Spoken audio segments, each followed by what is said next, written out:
welcome back to Earthly Minds. Welcome back. This is our second time doing this because the first time Noah was not recording. Yeah, so take two. All right, so I know pretty much what I'm going to say this time because I already said it, but this is the disclaimer that I just got out before we realized I wasn't being recorded. There are heaters in this room, and they're hot water heaters, so they make clicking noises. I'm just going to say, like, if you hear it during the podcast, we're sorry. And There's if you not much hear we can do. this noise, it's me staying hydrated for once in my life. Okay.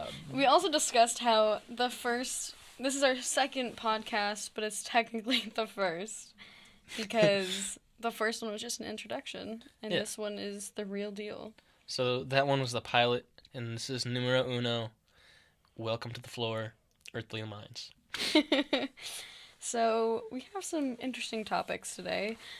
But first I want to talk, how are you doing? I mean, I've been dealing with this cold for like a classic response. Been dealing with a cold for like a week and some days. I don't know.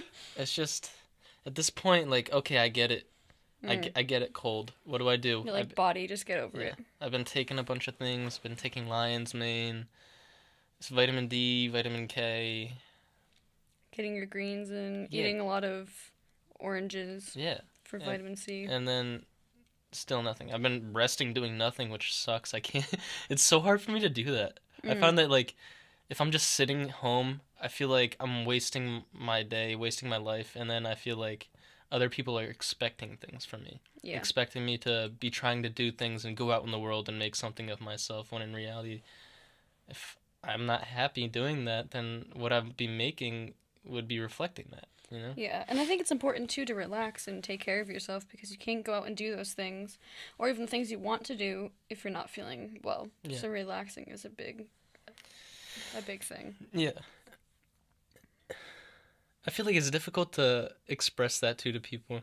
That you're just like, you're not in a good place, and I don't know. They expect that you have to deal with that and go and do whatever you have to do and kind of do your daily chores and your life and go out and try to, like, go above and beyond too, because that's how they feel society treats them. So they think that, oh, you're nothing special either. You just swallow it and do what you gotta do. Yeah. When in reality, it's like, I don't know. I feel like people get in the routine of doing that too. So they notice that they're not doing well, and that's all they do. They just notice it and go on about their day. Yeah. And force themselves to do all these things, like go to work, and whatever else they have to do during the day. But it's like, okay, you should be taking care of yourself too. And they kind of just push it off. And then it just compiles. Yeah, and who wants to do that their whole life? Yeah. I feel like, I don't know, we'll go back pretty far, like 500 years ago, when there was tribes and villages here in North America.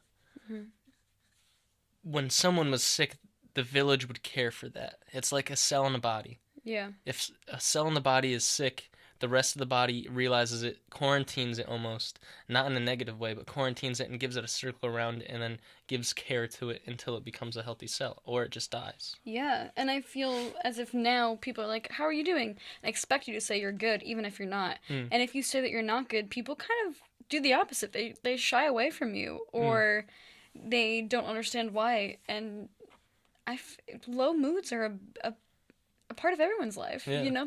You can't have the highs without the lows, which is cliche, but it's true. Yeah. Because highs wouldn't feel like highs if you didn't have something to compare it to. And it's really interesting how people just don't, I don't know. It's weird because everyone goes through it. So it's not like they don't know what a low is. But if you're like, hey, I don't really have I don't know. If I don't really have the energy to do this, people are kind of like, well, you should do it anyways. Sometimes you have to do things you don't want to do. And it's like, well, it's not that I don't want to do them. I want to. I just can't right now. I need to put that energy towards me. I feel like we've been indoctrinated into a society that really doesn't know how to communicate upon those things. Like, we went through multiple world wars, and we really don't recognize the effects of those world wars. No.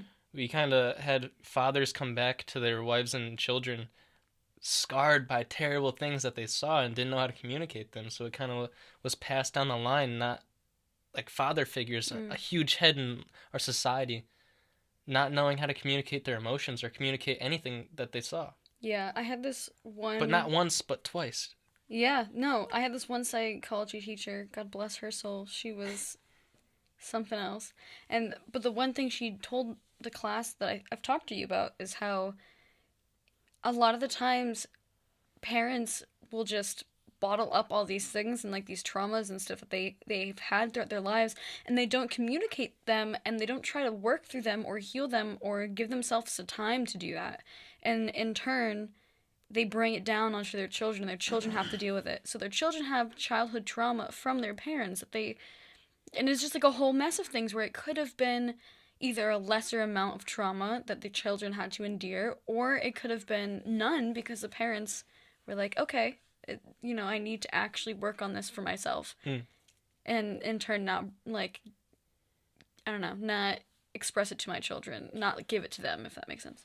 Well, it shouldn't even be about that. It shouldn't even be that far down the line. No, it should. But it should be more of taking care of yourself. Yeah. But, I mean, if you can't, I guess one of the things I'm trying to say is, like, a lot of people don't allow themselves to do that. They don't think they deserve it.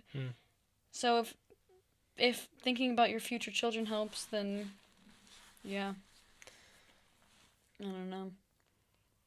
You do know. I guess I do. You know that you understand. Yeah, I do.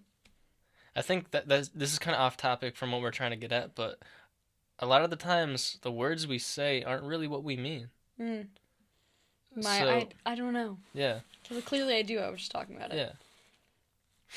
And we've come up with our own definitions for words, like, oh, that's sick. Like, oh, so it needs attention? Yeah. Oh, maybe that's it. Oh my God. Well, we just figured it out. Yeah. Super that's so interesting. Weird. Yeah. So sickness, I guess, is... Wow, it grew. That's strange. Wow. I don't know. All right. Can I talk about how I've been doing? Yeah, how are you, Hannah? Because we kind of went off the track. I don't know. I've been doing kind of weird lately. I feel like a lot of people right now are in this weird spot, at least from what I've noticed, but it kind of feels like a lot of things I didn't want to notice are coming up now. And it's just like, notice me, because you haven't for a while. Yeah. And it's a good thing, absolutely, but it's overwhelming. There's a lot of things happening right now in my life that I don't really, like, necessarily consciously realize, I think. And I'm just going to say to everyone who's listening, me and Hannah have stopped smoking marijuana. For how long has it been? At least 2.5 months? Yeah. This is the longest I've gone since I started. I think the longest I've gone is about 3 months.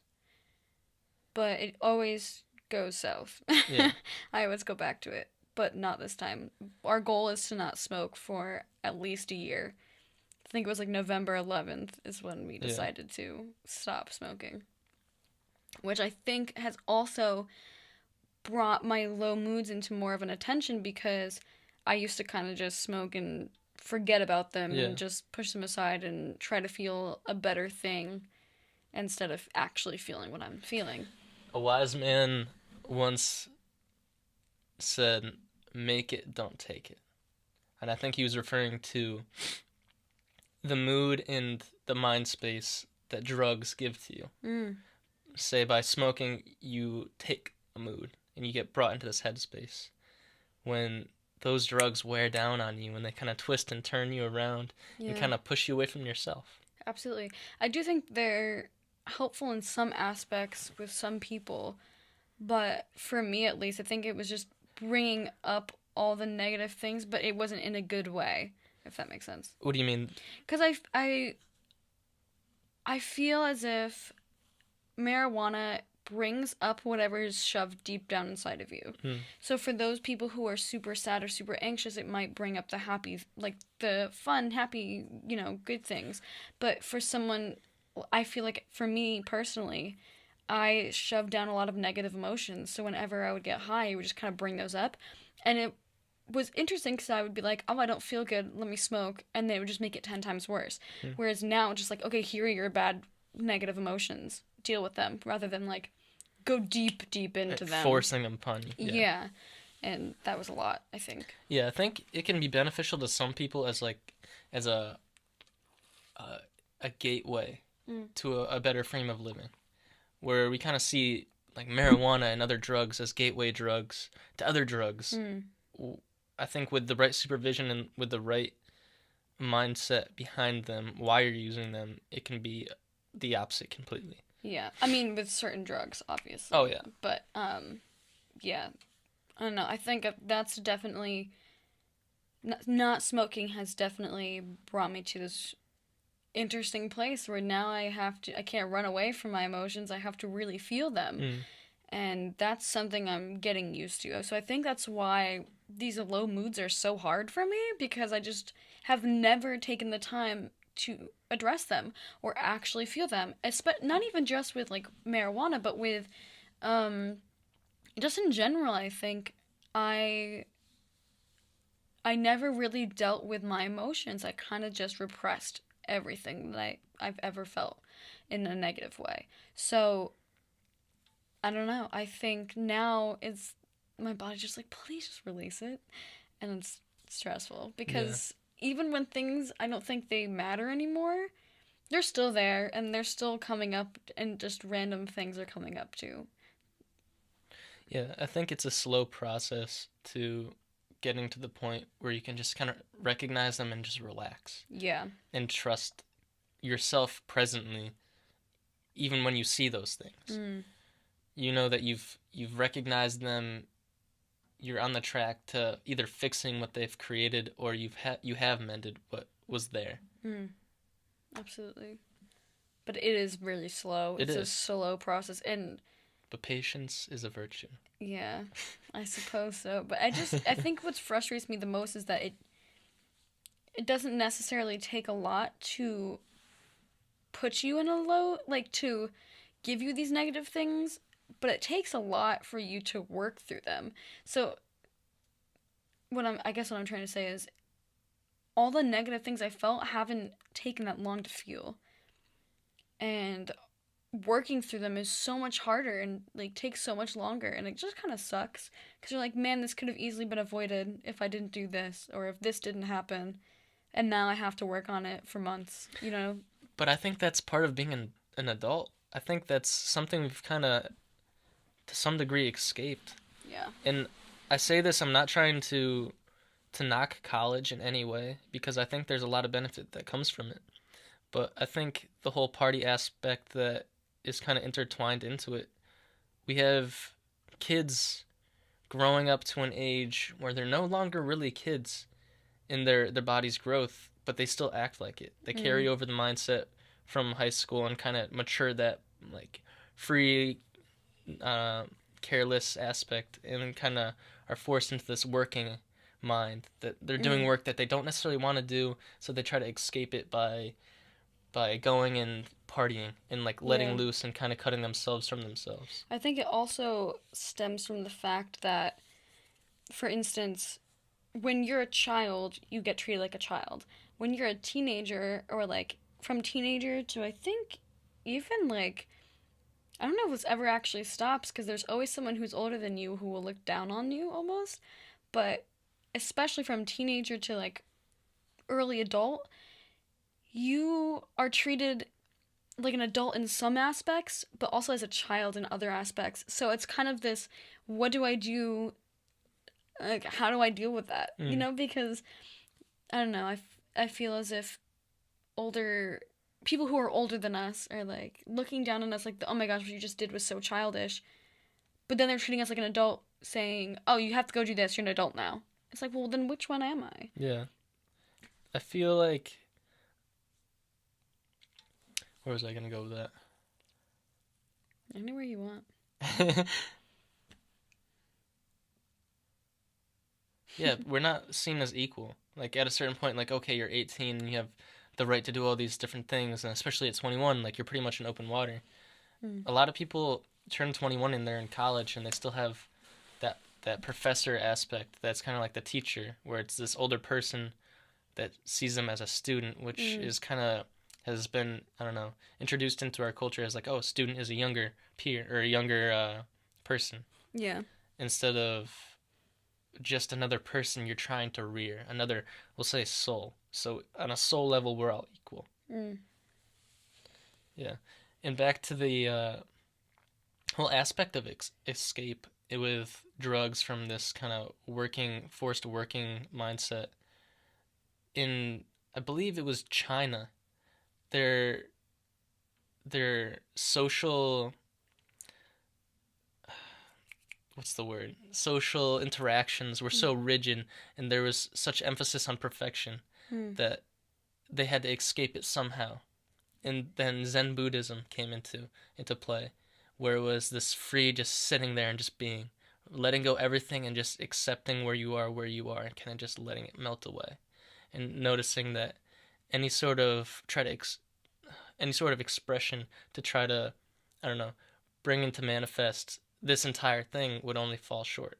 So the realization of that, and to accept that and kind of just sit in it and just enjoy it, was their opposite to that. So I think right now it's kind of along the same aspects of make it, don't take it. So we're having kids in the same spot. And I'm going to emphasize on kids too, because they really haven't seen the open water of just the real world. Yeah. And they're just going to what they know and what society has shown them, which is drugs, alcohol, whatever the media wants to show them, whatever the pop culture is kind of brought to the light. Yeah. And not necessarily the things in the past that have worked in these situations. Yeah. Just mindfulness. Yeah.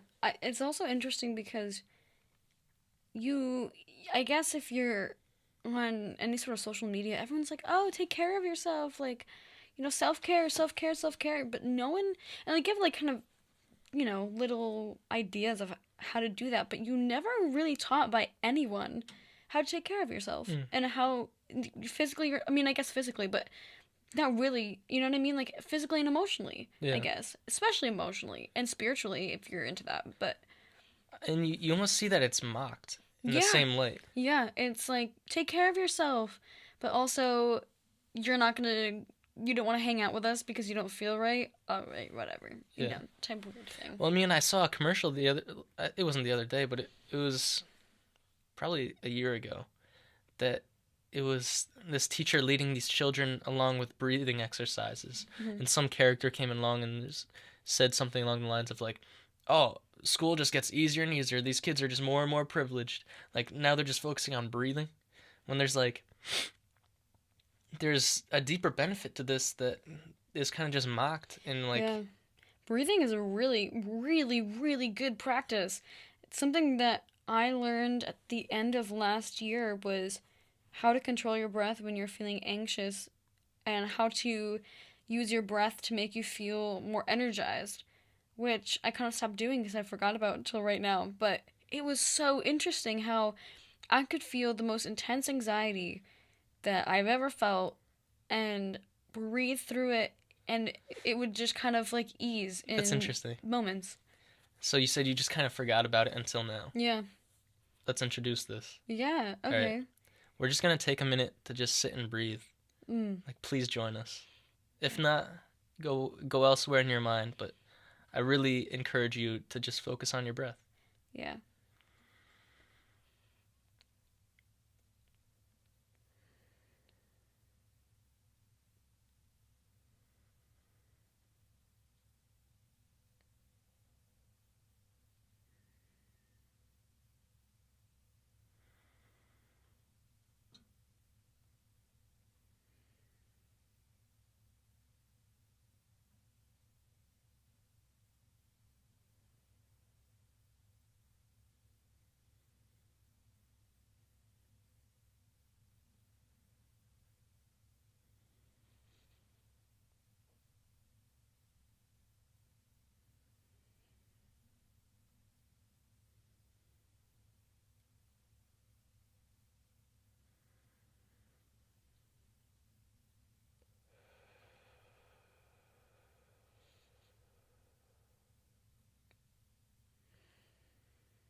Slowly introduce yourself back into the world around you. Welcome back. Welcome back. Wow. What do you focus on when you're in that space? What goes through your mind? What's your intention? So usually when I take a breath, I actually just really focus on myself and how I'm feeling throughout my body. Because I feel as if I don't focus on myself enough and how I'm feeling, and in turn don't really feel so physical sensations. Physical sensations, but also, I don't know, sometimes I'll think, oh, okay, I'm feeling interesting in my stomach, or like the top of my head feels interesting, or, you know, and I kind of go to those spaces and I'll just kind of sit in them and feel them out, you know.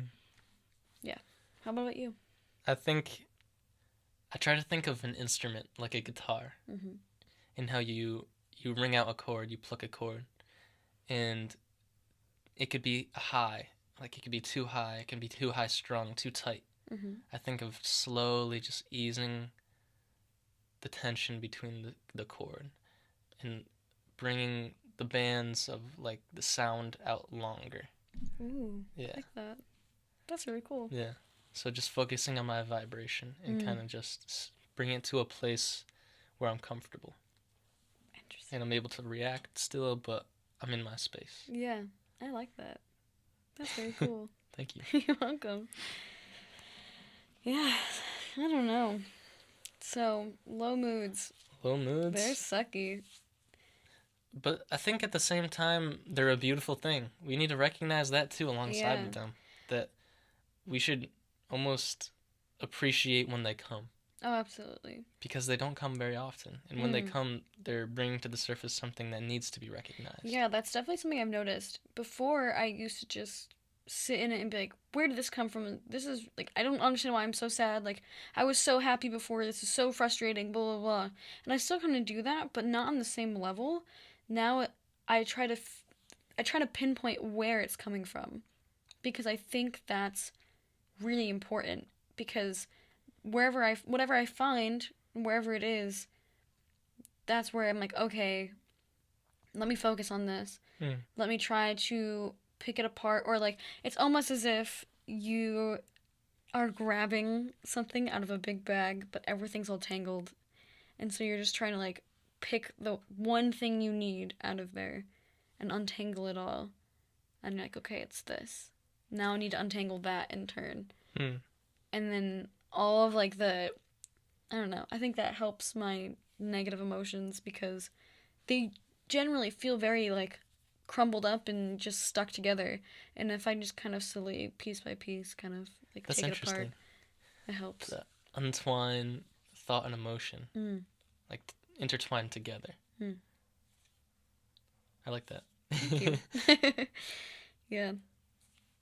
I don't know. Pinpointing where it's coming from is really important because otherwise you're not working through whatever it is that brought that emotion up, you know? And I don't think that you'll ever get to a point where you have nothing to find. I think that's where it becomes overwhelming. Because when you notice one thing come up, then you go and you reach into that bag, and if you grab something else, you're like, oh my god, that's there too. Yeah, and you notice there's so much else around it. And then on your way down to getting that one thing, you must lose yourself picking up everything else. When in turn you just need to stay focused, stay relaxed, use your breath. Yeah. And slowly take out the little thing, the little wire, we'll say. I also think that something I need to work on is, because my mind does it a lot, where it will just think of one thing and then think of another, and just spiral downwards. I definitely need to focus on that one thing that I know I need to be focusing on right now, and just be like, okay, I noticed my other thoughts, but we'll like get there later. You know, we'll focus on that on another time. So almost as a mantra, focus on what matters. Absolutely. Yeah. Absolutely. I like that a lot. I do too, because a lot of things, I don't know, there's a lot of things that matter, but I think in the moment you understand that phrase more than anyone. Yeah. And it's so almost so blatant that you can't deny that it does matter. The things that come up in that one thing that comes up. It's like, okay, it's almost like a spell that pushes everything aside. Like dropping, I don't know, soap into something, so it like pushes everything to the side. It's like, okay, the soap's there now. Mm-hmm. Yeah, absolutely. That's actually a fun experiment. You put pepper in a little bowl, and then you drop a little drop of like dish soap, and the pepper just goes to the sides. I've never done that. Really? Yeah. Yeah, we'll do that after this. I did that with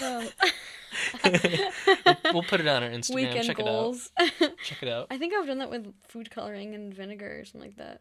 Was it that? I don't know. We could put food coloring in it and make it kind of crazy. I don't know. Stay tuned. Check out our Instagram. Yeah, you'll find it. That's so funny. I don't know. Yeah, I think also communication in terms of low moods are really important, which we've touched upon, but I want to go back to it because we've kind of been struggling with that recently. Yeah. And I think my biggest thing is that it's hard for me to communicate because I can't even communicate it to myself. So I know there's something wrong, but like I've said before, at least I said this to Noah, that I just feel as if a lot of my thoughts and emotion are in the back of my head and I can't really reach out and grab them. Like you're in the same room as the TV and the TV's going on and you're not really listening, but you can kind of pick up words here and there, and that's what my thoughts feel like, my negative thoughts at least.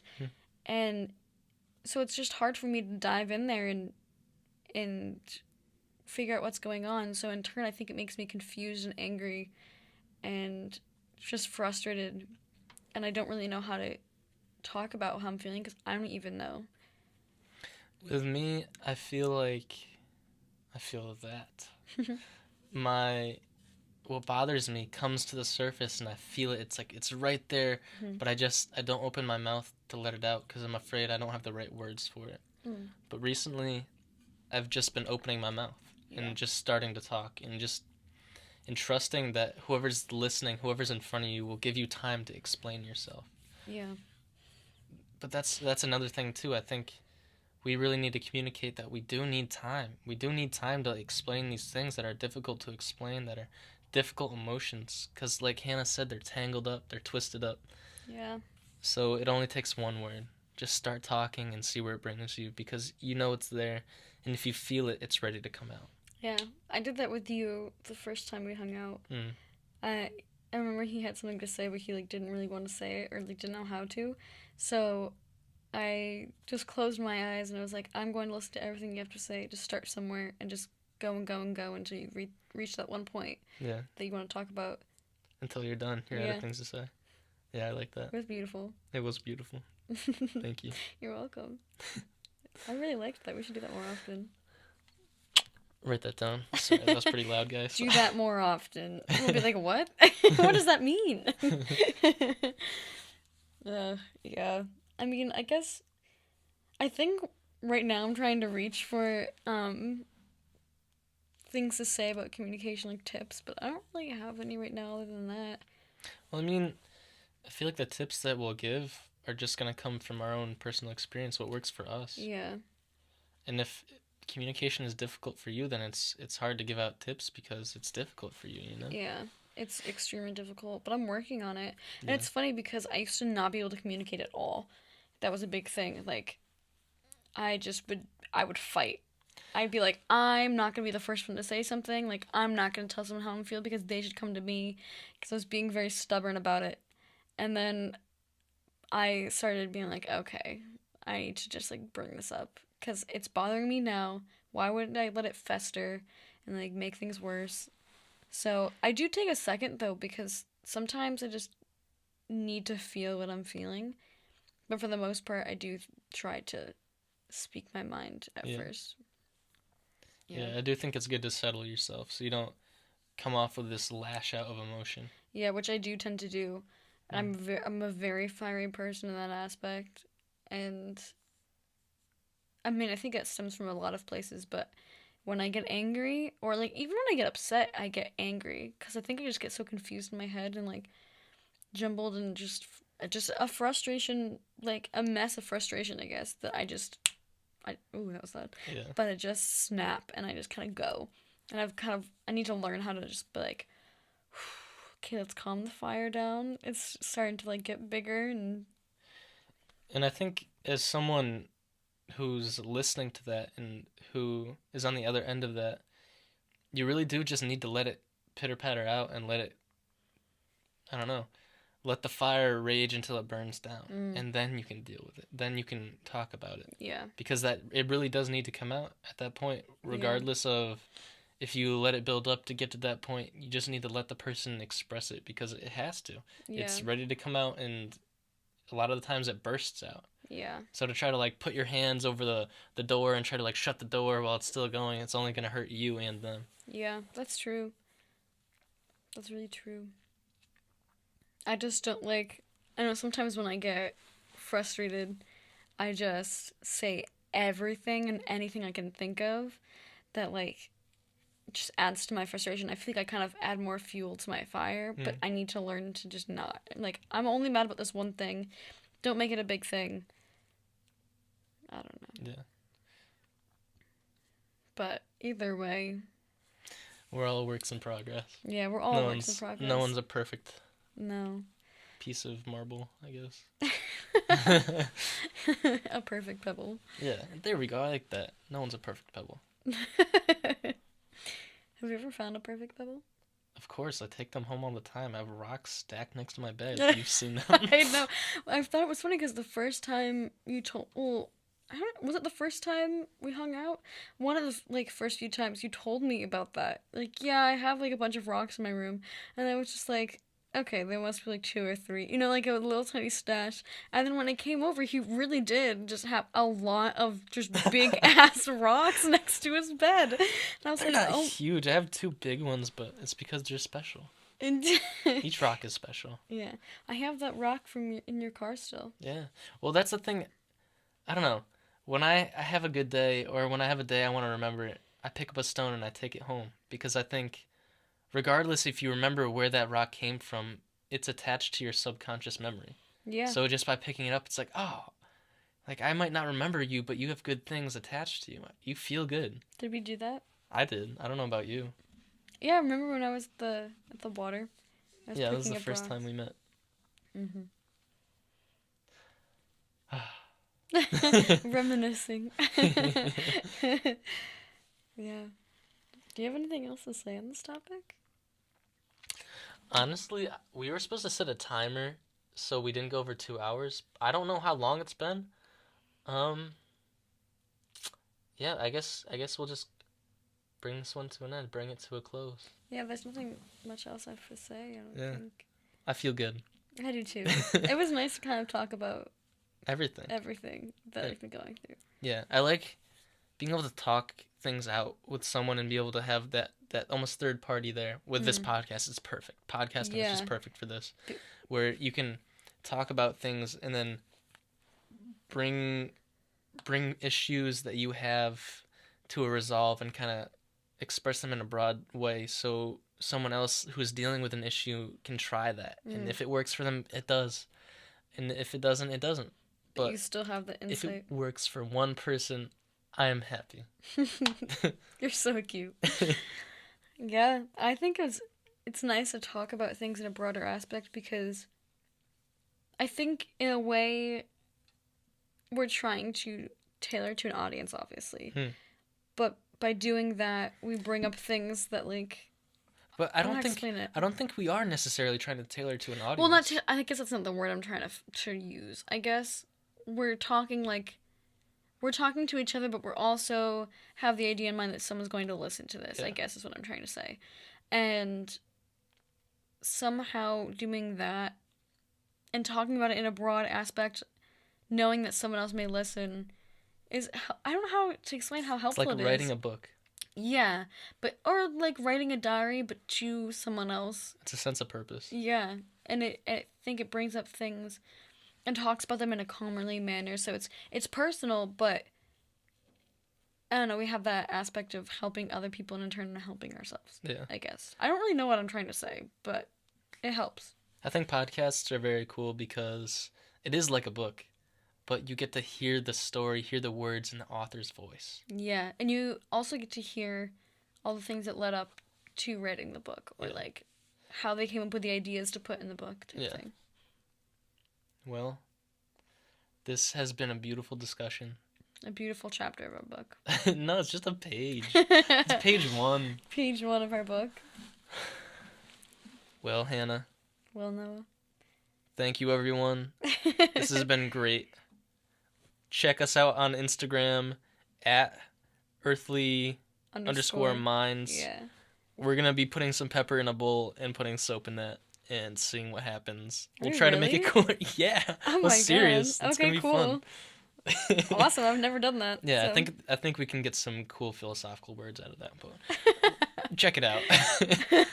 All right, guys. See you next time. Enjoy the day. And goodbye. And remember, feed your earthly mind.